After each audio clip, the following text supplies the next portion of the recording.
বাংলা কথা বলার জন্য আমার স্বামীকে মেরে ফেলা হয়েছে। আমাকে পুলিশ বাংলাদেশ বাংলাদেশ বলি লাতি কিল ঘুষি মেরে ফেলে দিয়েছে। পায়ে চেপে বুট পরে চেপে পাট্টা নিয়ে মেরে যাচ্ছে বলছে তোকে বাংলাদেশি স্বীকার করতে হবে, তুই ইন্ডিয়ান নাগরিক না, তুই বাংলাদেশি।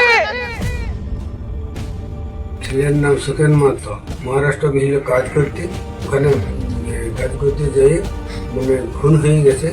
যোগী রাজ্যে ফের খুন পশ্চিমবঙ্গের পরিযায়ী শ্রমিক। ফের উড়িষ্যায় আক্রান্ত এ রাজ্যের পরিযায়ী শ্রমিক। বনগাঁর বাসিন্দা সাধন দাস তার নাম। হরিয়ানা পুলিশ থানায় তাকে মারধর করেছে এমনই অভিযোগ করা হচ্ছে।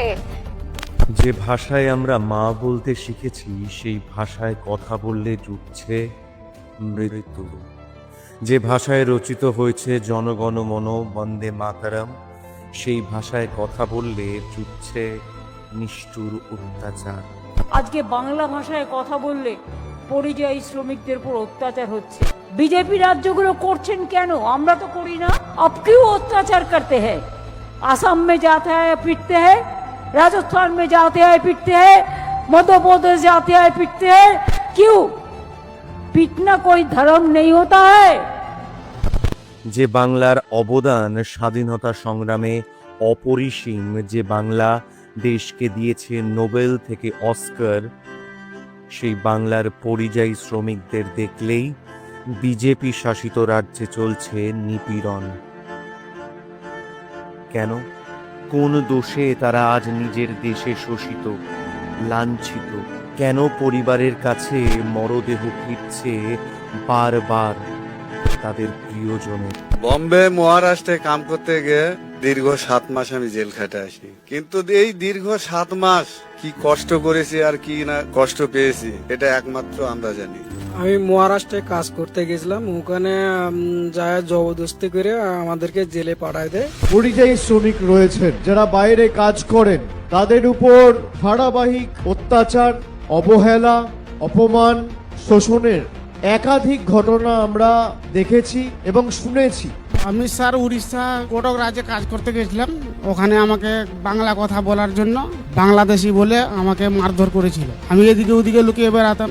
একদিন আমি আমার বাচ্চাদেরকে চান করার জন্য নিয়ে যাচ্ছিলাম বাথরুমে, তখন ওরা এসে আমাদেরকে, আমার বাচ্চাগুলোকে, আমাকে সবাইকে উঠিয়ে নিয়ে গিয়েছিল। অনেক মারধর করেছিল, বাচ্চাটাকেও মেরেছিল, আমাকেও মেরেছিল।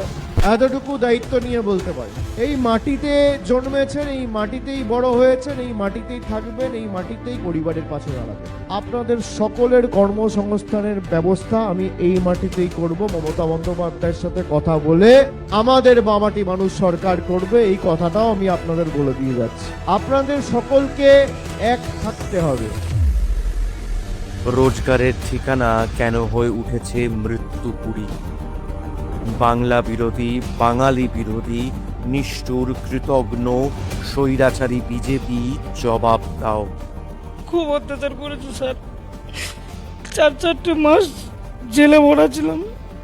আজকে আমি এখানে ঢুকছি, খুব কষ্টের ওপর দিয়ে আমার 3 গোলা গেছে স্যার। তাদের একটাই কথা, বাংলায় কেন লেখা তু বাংলাদেশি? কোনো কথাই মানে না স্যার, কোনো কথাই মানে না, কোনো কথাই মানে না।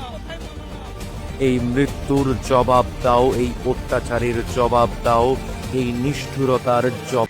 আমরা নিশ্চয়ই করব এবং এই পরিবারকে কথা দিয়েছি 10 দিন পরে দরকার হলে আমাদের 3-4 জন এমএলএর সাথে পরিবারের 2-3 জন নিয়ে আমরা 6-7 জনের একটা ডেলিগেশন মহারাষ্ট্রে পাঠাবো। আজকে 13 তারিখ, 24-25 তারিখের পর যদি কোনো সুরাহা না হয় এবং দোষীরা বা অপরাধীরা যদি ধরা না পড়ে, এবং ধরা পড়ার পরেও যাতে ট্রায়াল যত দ্রুত সম্ভব শুরু হয়, আইনি প্রক্রিয়াও তাদের সাহায্য করার জন্য দরকার হলে আমাদের 2বার 4বার 5বার যা প্রতিনিধি দল এখান থেকে পাঠাতে হবে আমরা পাঠাবো, এবং আমাদের সামর্থ্য অনুযায়ী যতটুকু এখতিয়ার আমাদের রয়েছে আমরা নিশ্চিতভাবে তাদের পাশে দাঁড়াবো। এটা আমাদের কর্তব্য, এটা আমাদের দায়িত্ব, এটা আমাদের দায়বদ্ধতা। আর আমাদের রাজ্যের তরফ থেকে মুখ্যমন্ত্রী নির্দেশ দিয়েছেন, রাজ্য পুলিশ প্রশাসন ইতিমধ্যে টেক আপ করেছে। যারা যারা অভিযুক্ত কেউ ছাড় পাবে না, তার জন্য যত দূর যাওয়ার আমরা যাব। আমরা হাইকোর্ট, সুপ্রিম কোর্ট, যেখানে দরবার করতে হবে, যেখানে অ্যাপিল করতে হবে, ট্রায়াল নির্দিষ্ট সময়ের মধ্যে শেষ করতে হবে এবং দোষীদের, অভিযুক্তদের, অপরাধীদের দৃষ্টান্তমূলক শাস্তি আমরা দাবি করছি। তাদের সমাজে থাকার কোনো অধিকার নেই। সে যেই যুক্ত হোক, যে জাতি হোক, যে ধর্ম হোক, যে দল হোক, যারা মানুষের প্রাণ কেড়ে নেয়, তাদের বিরুদ্ধে যত দ্রুত সম্ভব বিচার ব্যবস্থাকেও আমি অনুরোধ করব, যত দ্রুত সম্ভব তাদের দোষী সাব্যস্ত করে তাদের কনভিক্ট করতে হবে। আমি মুখ্যমন্ত্রীকে নিজে অনুরোধ করব এবং তিনি ইতিমধ্যেই বলেছেন, আমি আবার কলকাতা ফিরে গিয়ে তাকে বলবো, যারা ধরা পড়বে তাদের যেন বেল না হয় সেটাও আমাদের সুনিশ্চিত করতে হবে। আর যে দুই ভাই কাজ করত তাদের সাথেও আমার কথা হয়েছে, তারা আমাকে বলেছেন যে আমরা আর ওখানে ফিরে যেতে চাই না।